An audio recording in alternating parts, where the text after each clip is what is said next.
Don't fall. Don't fall, don't fall, don't fall, don't fall, don't fall, don't fall, don't. So now that I have your attention, let's shuffle some history. On the 12th of March, 1873, the king of Elmina and 5 of his chiefs walked into the Elmina castle, but only 3 of them came out.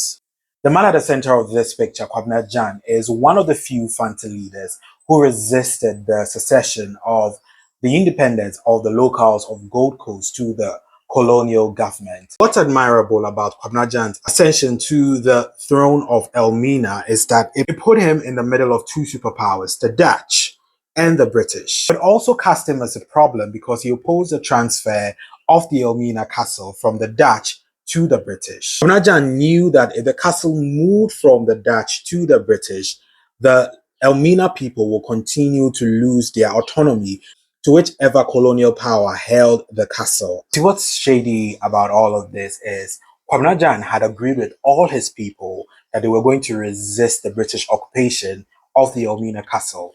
But unknown to him, some of his people went behind his back and accepted the British authority over them. And while I have your attention, I would want to introduce you to the Usurper's Dream. If you'd want to read more about African mythology, if you want to read more about West African folklore, and especially if you want to read about the history of the Asante Empire in a fictionalized form, I would recommend the Usurper's Dream for you. There is a number floating somewhere on your screen, and there's a link in my bio that will take you to Amazon if you're not in Ghana. On the 12th of March, 1873, the king of Elmina and 5 of his leaders are summoned to the Elmina castle.